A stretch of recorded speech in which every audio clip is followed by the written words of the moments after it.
신바람 사연 아파트. 오늘의 사연 시작하겠습니다. 안녕하세요. 올 가을에 결혼을 앞두고 있던 20대 후반의 여성입니다. 시댁의 거지근성에 진절머리가 나서 파혼했어요. 남자친구와 저는 프랑스에서 만났습니다. 당시 프랑스 회사에서 인턴을 하고 있었던 저는 남자친구와 어느 식당에서 처음 만났습니다. 모처럼 집 근처 식당에서 저녁을 먹고 나가려는데 어디선가 한국어가 들려오더라고요. 어디선가 지갑을 잃어버리고 공경에 처한 한국 남자가 서투른 영어와 한국어로 상황을 설명하고 있었습니다. 그 모습을 보고 같은 한국 사람끼리 차마 모르는 척 지나칠 수가 없어서 제가 대신 계산을 해줬습니다. 남자는 몇 번이고 고맙다는 인사를 하더니 제 연락처를 알고 싶다고 하더라고요.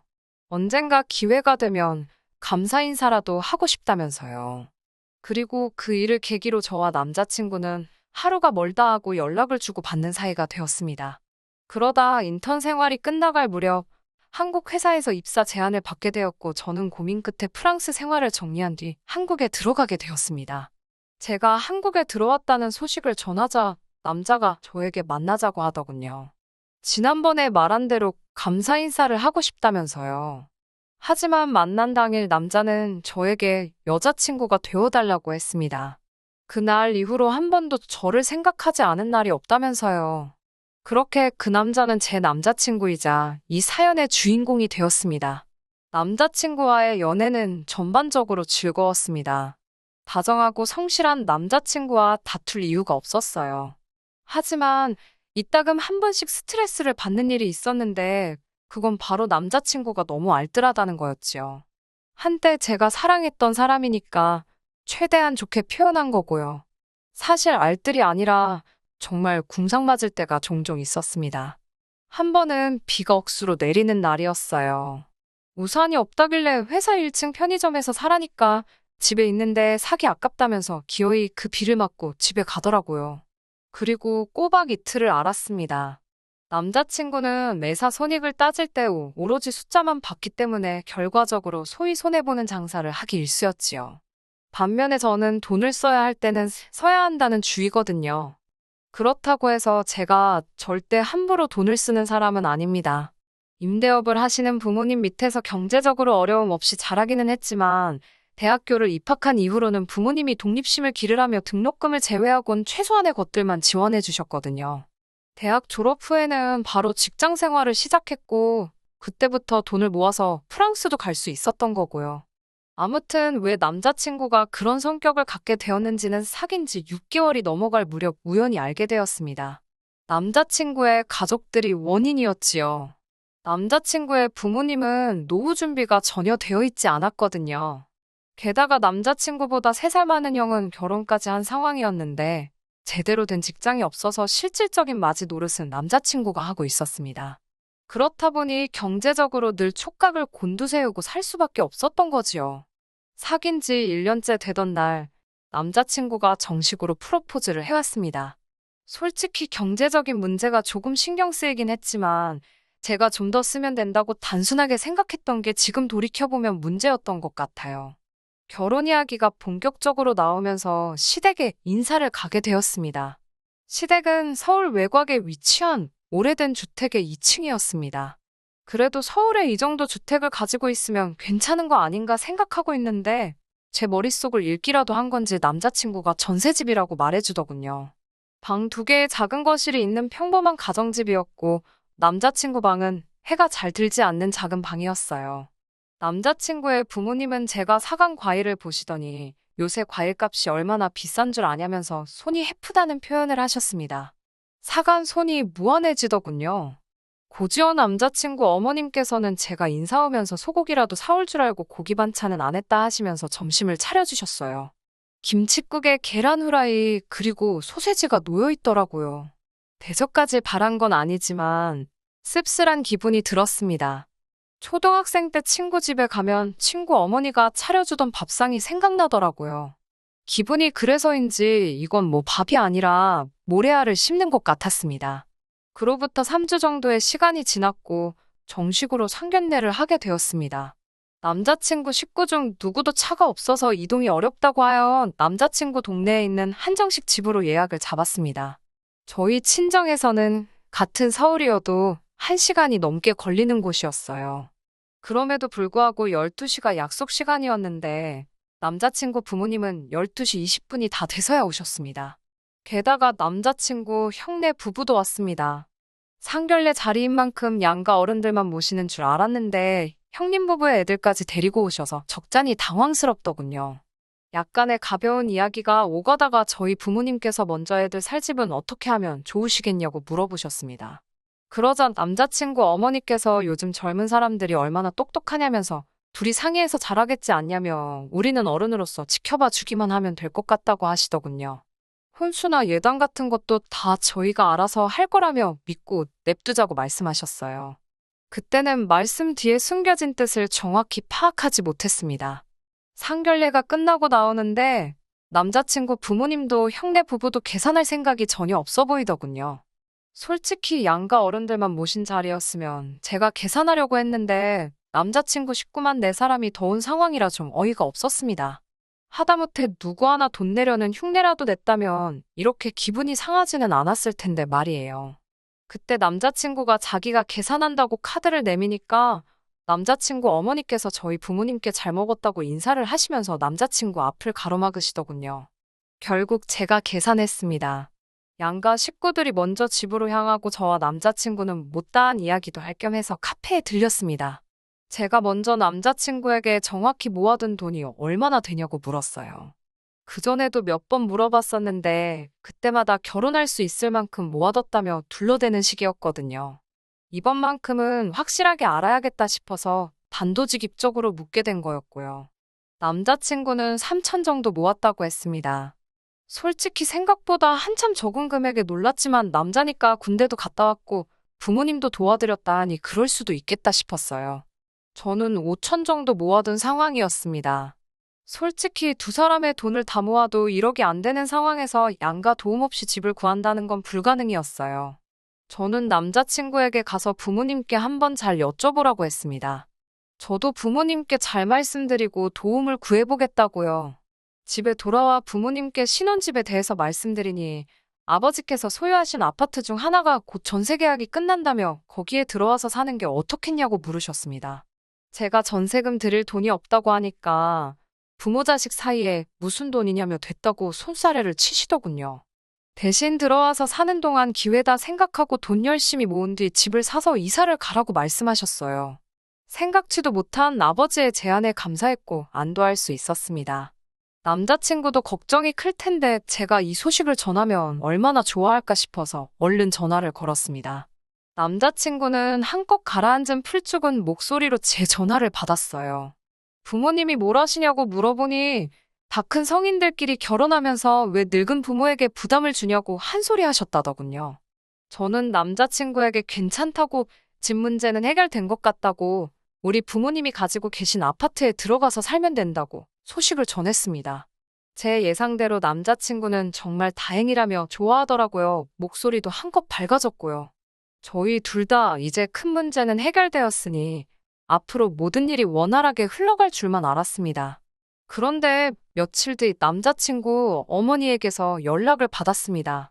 긴히 할 이야기가 있으니 집으로 좀 오라고 하셨습니다. 집에 도착하니 어머님께서 집 이야기를 하시더라고요.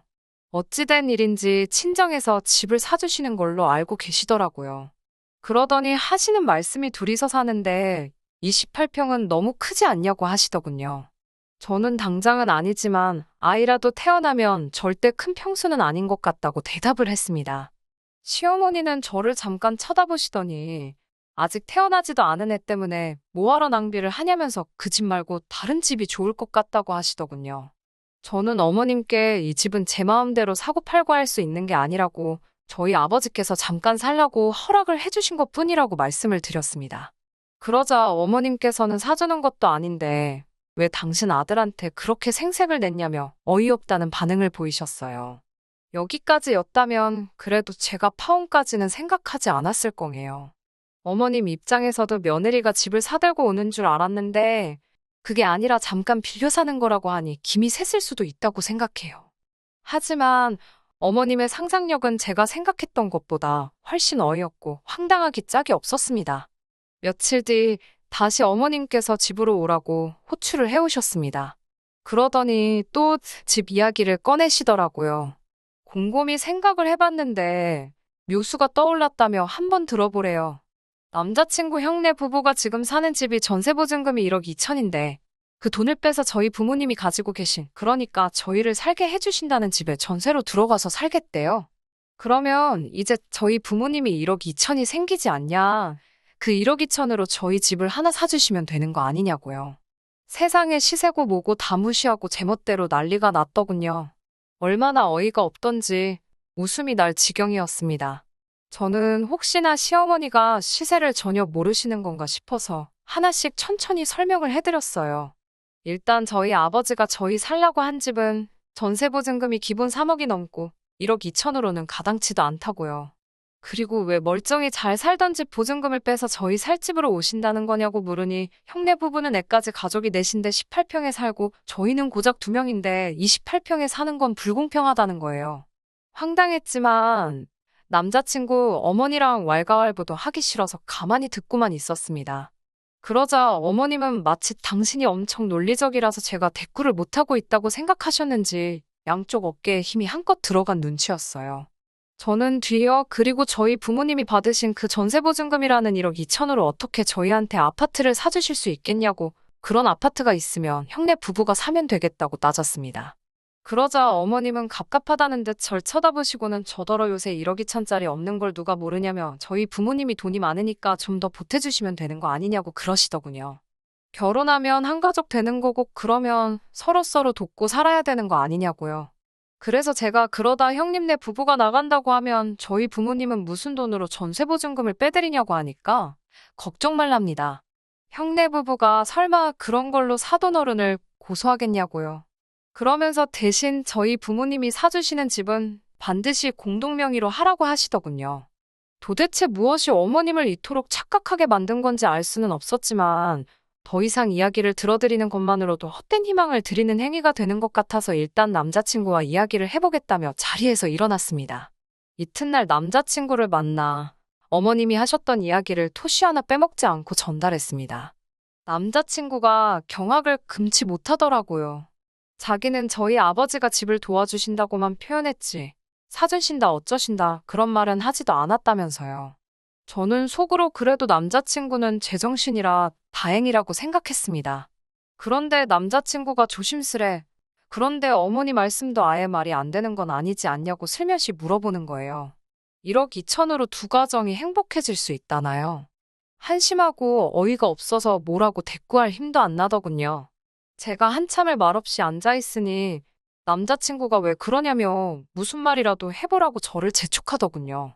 당시 제 머릿속은 헤어지자는 소리를 어떻게 꺼낼지 생각하느라 분주했습니다. 결국 저는 고심 끝에 그 어떤 미사여구도 더하지 않고 담담한 목소리로 이 결혼은 안 하는 게 좋을 것 같다고 했습니다. 남자친구는 갑자기 왜 그러냐며 그냥 제안을 해본 거라고 싫으면 안 해도 된다면서 상황을 수습하려고 들었지만 제 귀에는 하나도 들어오지 않았어요. 집에 돌아와 이불 뒤집어 쓰고 누워있으니 어머니가 무슨 일이냐고 물으시더군요. 저는 남자친구 어머니가 한 이야기를 또다시 전달했고 어머니는 살다 살다 그렇게 멍청한 이야기는 처음 듣는다며 시골리기 전에 그래도 알아서 다행이라고 이혼보다는 파혼이 낫다며 잘 생각했다고 하셨습니다.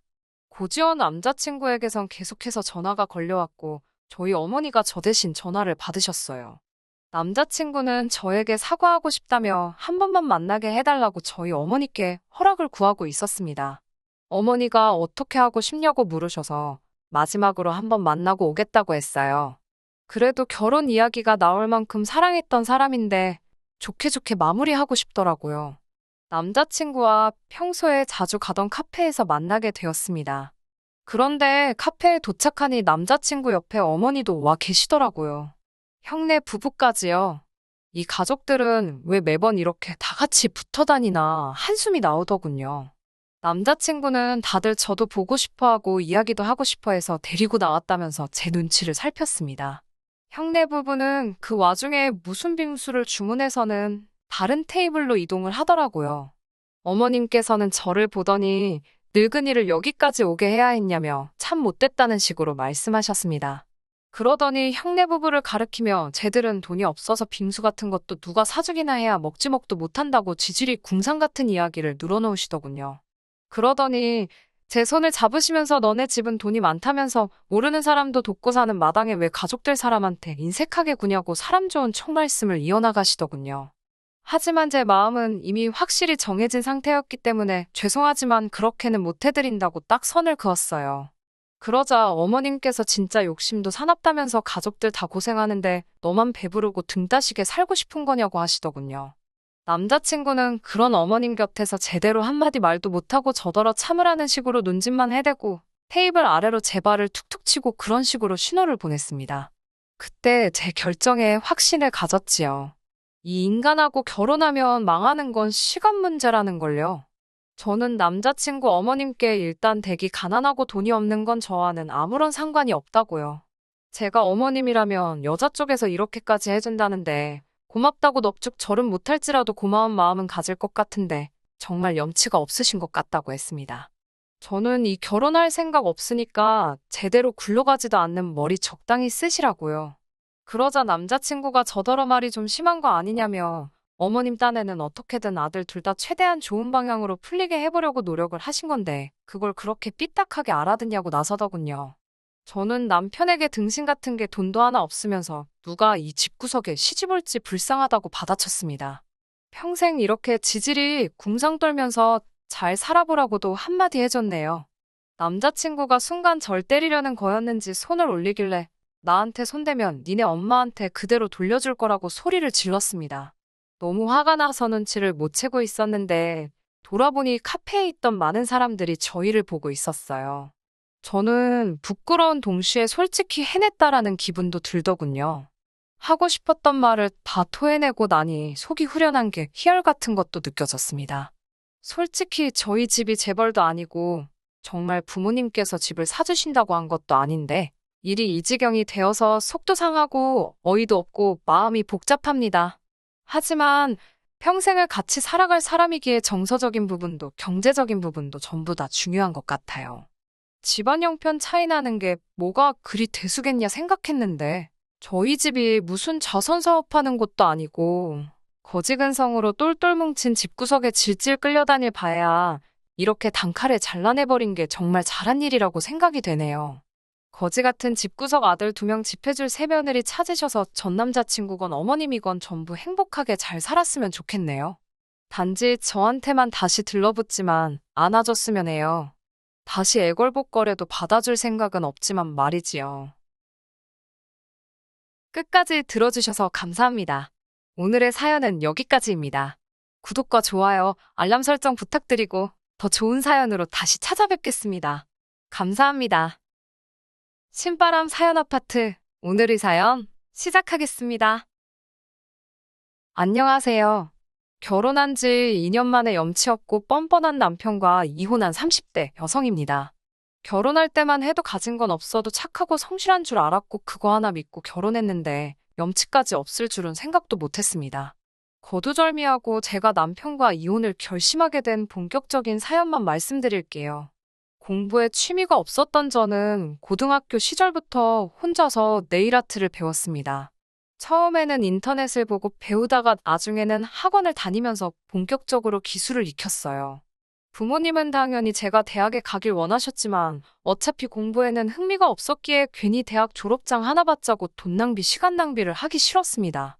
친정 부모님과 몇 번의 말다툼이 있기는 했지만 결국 제 의견을 받아들여 주셨어요. 그렇게 고등학교를 졸업한 후에 바로 네일아트 가게에서 일을 시작했습니다. 나이가 어리다 보니 때로는 제대로 정당한 보수를 받지 못하는 경우도 있었지만 이것도 다 뼈가 되고 살이 되는 인생 경험이다 생각하면서 열심히 일했습니다. 그렇게 7년 정도 지나니까 돈도 어느 정도 모이더라고요. 그래서 친정 부모님과 상의 끝에 독립을 하기로 결정했습니다. 당시 친정은 경기도였고 제가 일하는 곳은 서울이었기 때문에 출퇴근에도 상당한 시간과 체력이 소모되었기 때문이었어요. 독립을 하기로 하면서 저는 서울 중심부에 위치한 신축 빌라나 오피스텔을 위주로 알아보기 시작했어요. 하지만 값이 만만치 않더라고요. 직업과 담보가 부실하다 보니 대출도 제가 생각한 만큼 나오지 않겠더라고요. 집에 대한 고민과 스트레스로 괴로워하고 있을 때 친정 어머니께서 그러지 말고 오래된 아파트라도 매매를 하라고 하시더라고요. 사실 저희 친정 부모님은 결혼하실 때 아무 도움도 받지 못하셔서 정말 힘들게 시작하셨다고 들었습니다. 지하방에서 시작해 서울에 있는 아파트를 장만하시는데 딱 8년 걸리셨다고 해요. 그리고 그 아파트를 시작으로 점점 넓은 평수로 옮기실 수 있었고 지금은 노후까지 걱정 없으실 만큼 경제적 여유를 만들어 놓으신 상황입니다. 그래서 저는 친정 어머니가 부동산에 대해서 좋은 감을 가지고 있다고 믿거든요. 그런데 그런 어머니께서 저에게 집을 사라고 하시니 제가 싫다고 할 이유가 없었습니다. 다만 제가 가진 돈이 충분하지 않아서 어머니에게 약간의 도움을 받아야만 했어요. 그리고 사는 아파트를 담보로 대출도 많이 받았고요. 이 사실을 안 주변에서는 뭐하러 오래된 아파트를 그 돈 주고 사냐며 뭐라고 하기도 했고, 이제 아파트 값이 떨어질 건데 괜한 짓이라며 걱정도 해줬습니다. 그런데 몇 년 사이에 이렇게 상황이 역전되리라곤 저조차 상상하지 못했습니다. 재건축 가능성이 입소문을 타면서 집값은 제가 살 때보다 3배 가까이 올랐네요. 상황이 이렇다 보니 오래된 집을 전세를 주고 그 돈으로 다른 신축 오피스텔에 전세로 들어가도 괜찮을 것 같았어요. 사실 혼자 사는데 20평은 좀 넓은 감이 있었거든요. 그래서 아파트를 전세로 돌리고 저는 가게 근처에 있는 오피스텔에 전세로 들어갔습니다. 그리고 지금의 남편을 만나게 되었어요. 남편은 제가 일하는 가게에서 멀지 않은 곳에 위치한 중소기업을 다니는 평범한 직장인이었습니다. 1년 정도 연애하는 동안 크게 다투는 일이 없었기에 우린 서로 잘 맞는 사람들이구나 생각했어요. 그러니까 결혼도 결심할 수 있었고요. 한 가지 조금 마음에 걸렸던 건 직장 생활을 10년 가까이 한 사람치고는 모아둔 돈이 많이 없더라고요. 저야 적금한다 생각하고 아파트 대출 갚는데 대부분 써서 그렇지만 남편은 이유를 알 수는 없었습니다. 남편이 평소에 비싼 물건을 좋아하거나 돈을 펑펑 쓰는 성격도 아니었고 중소기업이긴 해도 어느 정도 규모가 있는 회사에 다니고 있었으니까요. 게다가 시댁도 형편이 그렇게 어려운 편은 아니었거든요. 그래도 뭐 제가 집이 있으니까 당장 목돈 들어갈 일은 없었기 때문에 크게 신경 쓰지는 않았습니다. 돈이야 앞으로 같이 살면서 모으면 되지라고 생각했어요. 결혼을 하게 되면서 원래 가지고 있던 아파트에 전세 사는 사람을 내보내고 신혼집으로 수잔이 별로 내키지가 않더라고요. 신혼이니까 아무래도 깨끗한 새 집에서 살고 싶었습니다. 그래서 그 아파트를 팔고 새로 아파트를 사는 쪽으로 결정을 했어요. 문제는 아파트를 팔아서 목돈이 생기긴 했지만 새 아파트를 사는데 충분하지는 않더라고요. 그래서 또 대출을 받아야만 했습니다. 솔직히 시댁에서 좀 보태주시면 좋겠다 생각했는데 전혀 그럴 눈치가 아니더라고요.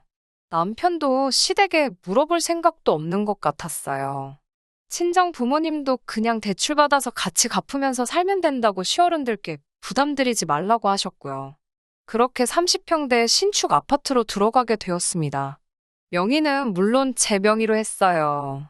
대출이야 같이 갚을 거긴 해도 대부분의 돈이 제가 판 아파트에서 나왔으니까 당연한 일이잖아요. 집을 제가 해결했으니까 혼수는 남편이 모아둔 돈으로 하게 되었어요. 하지만 말씀드린 대로 모아둔 돈이 많지가 않으니 선택지가 많지는 않더라고요. 제가 사고 싶었던 가전제품이나 가구들 모두 저렴한 라인으로 바꿔야 했어요. 가능하면 최신 모델이나 취향에 맞는 것들로 신혼집을 채우고 싶었는데 남편은 그런 건 다 돈 낭비라면서 저를 말려서 어쩔 수 없었습니다. 그렇게 신혼집을 채우고 얼마 지난 후 시부모님과 신우를 초대해 집들이를 했어요. 아무래도 새 아파트다 보니 단지 내 조경도 예쁘게 잘 다듬어져 있었고 피트니스 센터랑 수영장, 미니골프장 같은 시설들도 다 있었습니다. 시부모님은 아파트 단지부터 집 내부까지 살펴보시면서 이게 우리 아들 집이라며 연신 기뻐하시더라고요. 신우도 집이 너무 예쁘다면서 이런 집에 살고 싶다는 소리를 몇 번이고 하더라고요. 그 이후로 한두 달쯤 지났을 때였어요. 시모가 원래 먼저 전화를 잘하는 일이 없는데 전화를 하셨더라고요. 그러더니 다짜고짜 아파트가 지금 누구 명의로 되어 있냐고 물으시더군요. 제가 제 명의로 되어 있다고 하니까 왜 자기 아들 이름이 빠져 있냐는 거예요. 그래서 남편은 이 집 살 때 보탠 게 하나도 없다고 말씀드렸죠. 그러자 그럼 대출은 남았냐고 물으시더라고요. 무슨 속내인가 싶어서 일단 대출 2억 정도 남았다고 말씀드렸어요. 잠깐 멈칫하시는 것 같더니 그럼 그 2억 우리가 갚아줄 테니 네 남편 이름도 올리라고 하시더군요. 2억을 해주실 능력이 되시면 혼수할 때 좀 도와주시지 이제 와서 왜 이러시나 싶어서 일단은 생각해볼게요라고 대답을 했어요. 본능적으로 시모가 좋은 의도로 저러는 건 아닌 것 같았으니깐요. 바로 친정 어머니께 전화를 걸어 방금 있었던 일을 말씀드리니 친정 어머니가 깜짝 놀라시면서 절대로 그렇게 해주면 안 된다고 신신당부를 하셨습니다. 그러더니 다시 안 되겠다며 당장 만나자고 하시더라고요. 친정 어머니는 그 길로 저를 데리고 은행에 가셨고 은행에서 친정 어머니의 아파트를 담보로 대출을 받아 제 대출을 갚아주셨습니다. 대신 저에게 차용증을 쓰고 아파트 대출 갚듯이 이자와 함께 친정 어머니께 돈을 갚으라고 하셨고요. 제가 이렇게 복잡하게 할 필요가 있나 싶었지만 지금 생각해보면 그렇게 해놓기를 천만다행이었습니다. 다음 날 시모한테서 전화가 또 걸려왔어요. 그러더니 생각해봤냐고 물으시더라고요. 그래서 제가 모르겠다는데 몰려 어머님 하고 여쭈니 2억 줄 테니까 공동명의하라고 하시는 거예요. 그래서 어머님 저 그 2억 이제 필요 없어요. 대출 다 갚았어요라고 대답했습니다. 그러자 전화기 너머로 당황한 듯한 시모의 모습이 보이는 것 같았어요. 그러더니 그럼 그냥 2억 받아서 네가 가지고 있든지 쓰든지 마음대로 하고 우리 아들만 공동명의로 일단 올려달라고 하시는 거예요. 그래서 제가 저 그 2억이 필요가 없는데 왜 자꾸 주시려고 하냐고 그러니 어른이 준다고 하면 감사합니다 하고 받으면 그만이지. 왜 이렇게 튕기냐고 하시대요. 제가 웃으면서 공동명의 조건 안 거시고 그냥 주시면 감사합니다 하고 받을게요라고 하자 저더러 넌 계산도 못하냐면서 황당하다고 짜증을 내시고는 그냥 끊으셨어요. 그렇게 또 시간이 흘렀습니다. 그 사이에 가족 모임이나 명절 때 시모가 저를 보기만 하면 공동명의 이야기를 꺼내긴 했지만 제가 그때마다 조건 없이 그 돈 주세요라며 능청을 떨었더니 나중에는 말씀 안 하시더라고요. 사실 공동명의 해주라는 말 때문에 이혼을 생각한 적은 한 번도 없습니다. 아들 가진 엄마로서 욕심이 나서 저러시나 싶었을 뿐이에요. 아무튼 진짜 저희가 이혼하게 된 건 어떻게 보면 신우랑 시모 때문이에요. 남편에게는 5살 어린 여동생이 있는데 얼굴은 이쁘장하게 생겼어요. 그런데 외모 가꾸는 것 말고는 아무것도 관심이 없고 맨날 남자가 바뀌더라고요. 신우지만 한심하게 보이기도 하고 저런 여자는 어떤 남자한테 시집가게 되려나 궁금하기도 하고 그래서 늘 지켜보고 있었어요. 그런데 얼마 전 시어머니 생신 때문에 모인 자리에서 신우가 폭탄 선언을 했습니다. 신우가 자기 임신 3개월째라면서 결혼할 거라고 하는 거예요. 저도 깜짝 놀랐는데 시부모님은 당연히 기절초풍하셨습니다. 갈비가 코로 들어가는지 입으로 들어가는지도 모를 식사 자리가 끝나고 집에 돌아왔는데 남편도 안색이 안 좋더라고요. 사실 제가 신우를 싫어하는 것도 아니었고 남편의 여동생인데 당연히 걱정이 되더라고요. 그래서 나중에 조카가 태어나면 잘해줘야겠다 생각하고 있었어요. 사실 시모는 저희 부부에게 왜 애를 안 갖냐고 늘 성화였는데 제가 아무래도 일에 대한 욕심이 있다 보니 좀 미루고 있었거든요. 결혼한 지 2년도 채 안 된 상황이기도 했고요. 아무튼 신우의 임신으로 온 가족이 난리가 나버렸어요. 그 이후로 신우가 결혼할 상대라면서 남자를 데리고 왔어요. 저와 남편도 그 자리에 함께 있었고요. 그런데 남자가 직업도 없고 모아둔 돈도 없다고 했어요. 심지어 신우보다도 어렸고요. 그래서 저희가 그럼 앞으로 둘이 어떻게 같이 살 거냐고 하니까 남자 쪽에서 자기는 생각 안 해봤는데 저희 신우가 매달려서 온 거라고 자기 집에서는 아무것도 못 도와준다고 했다면서 거의 배째라는 식이더라고요. 시부모님도 이 입이 떡 벌어져서는 아무 말도 못하시고 남편이나 저도 뭐라고 말을 해야 할지 감도 안 잡혔어요. 그렇게 남자가 돌아가고 나서 신우가 울고불고 난리가 났습니다.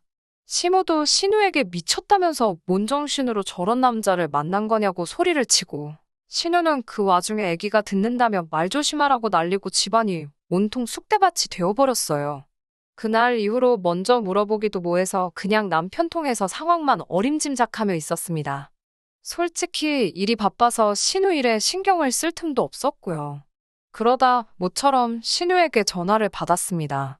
신우는 저에게 언니 바쁘냐면서 혹시 시간 될 때 커피 한 잔 할 수 있냐고 묻더라고요. 저는 느낌적으로 돈 이야기를 하려고 하나 싶더라고요. 그래, 얼마나 힘들면 나한테 돈을 빌려달라고 하나 싶어서 100만 원이 최대라고 스스로 가슴에 새기며 자리에 나갔습니다. 그런데 막상 카페에 도착하니 신우 혼자가 아니었어요. 시부모님도 같이 나오셨더라고요. 그러면서 저에게 요즘에는 가족들끼리 커피 마시러 많이들 나온다고 하더라며. 그래서 불렀다고 하시는 거예요. 당연히 거짓말인 거 알고 있었지만, 그래도 도대체 얼마를 빌려달라고 하려고 이러나 싶어서 가만히 듣고 있었습니다. 시모는 처음에는 일은 어떠냐, 제 건강은 어떠냐, 이런 가벼운 질문으로 제 기분을 떠보려고 하는 것 같았어요. 그렇지만 제 정신은 온통 돈 이야기 나오면 딱 100만 원만 빌려줘야지, 이 생각만 하고 있었습니다. 그런데 갑자기 시모가 지금 사는 집은 어때? 괜찮니라고 묻더라고요. 그래서 제가 네, 좋아요라고 하니까 갑자기 제 손을 딱 잡으면서 우리가 너한테 정말 이런 부탁은 안 하고 싶은데 부탁 한 번만 하자고 하시는 거예요. 저는 손을 빼면서 무슨 일이신데요라고 묻자 신우가 다짜고짜 우는 게 아니겠어요.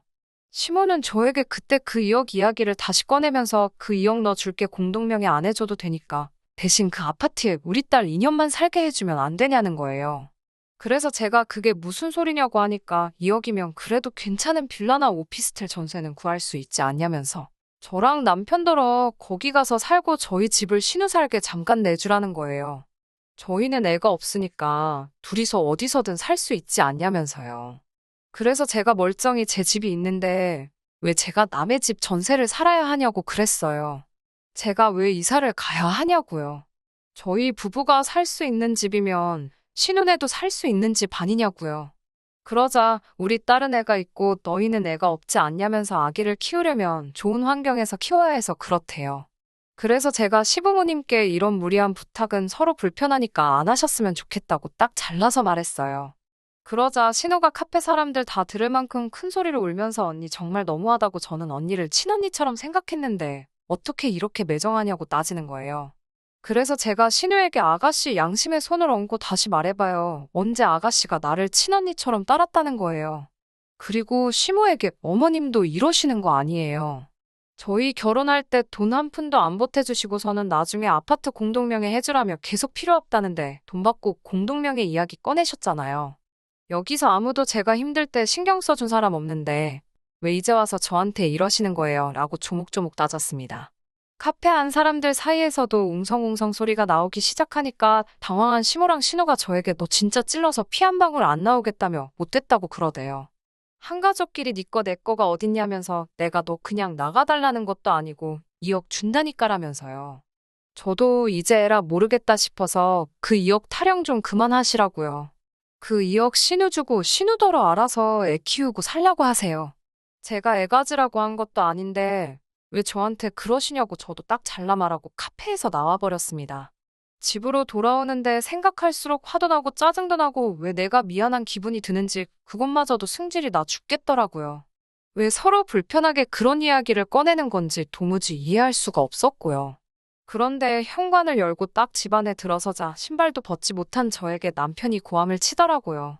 못된 여자라면서 어떻게 시댁 식구들이 그렇게 힘들게 부탁을 하는데 사람들 앞에서 개망신을 줄 수가 있냐고요.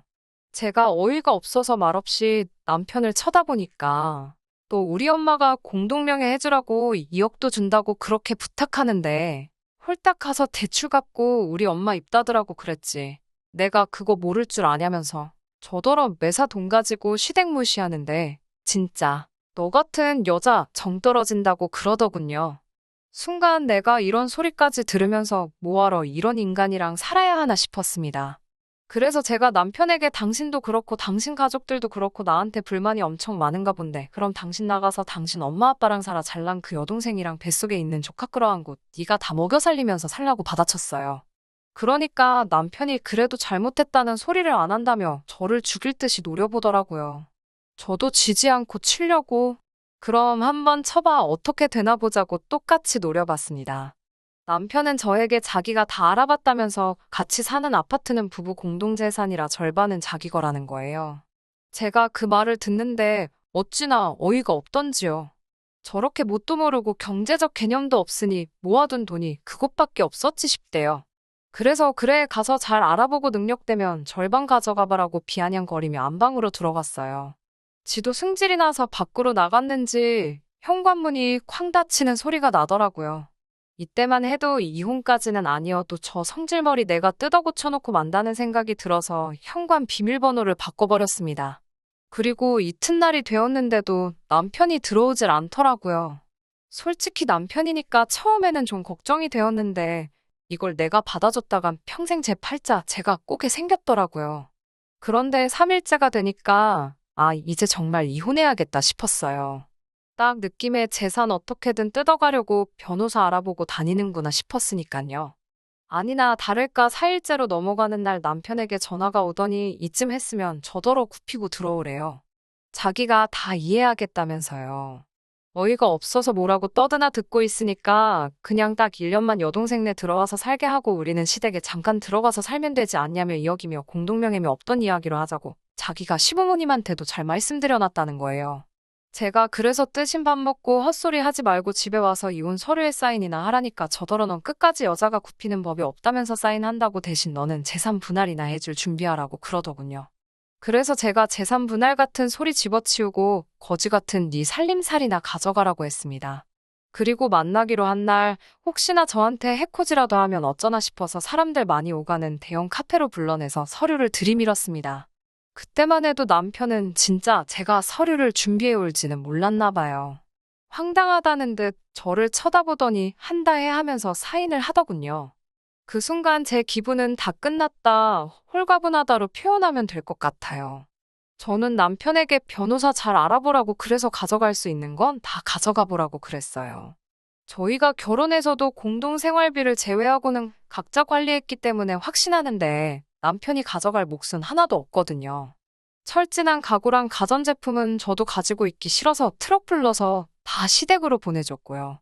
이혼 후 남편에게 2번 정도 전화가 왔었어요. 저 같은 여자를 놓친 건 자기 일생일 때 실수라면서 한 번만 용서해주면 시댁 식구들과는 연 끊고 저만 보고 살겠다며 애걸복걸이었어요. 하지만 한 번 속은 것도 분한데 또 속을 일이 있나요? 저는 됐으니까 가서 잘 먹고 잘 살고 가족들이랑 행복하게 지내라고 했어요. 남편과 살던 집은 처분하고 그 돈으로 다시 작은 아파트 하나를 사서 지금은 제 취향대로 꾸며놓고 살고 있습니다. 남은 돈으로는 재테크를 하려고 요즘 알아보는 중이에요. 지금쯤 신우는 아이는 낳았을까 집은 구했나 아주 가끔 스치듯 생각은 나지만 제 알바는 아니네요.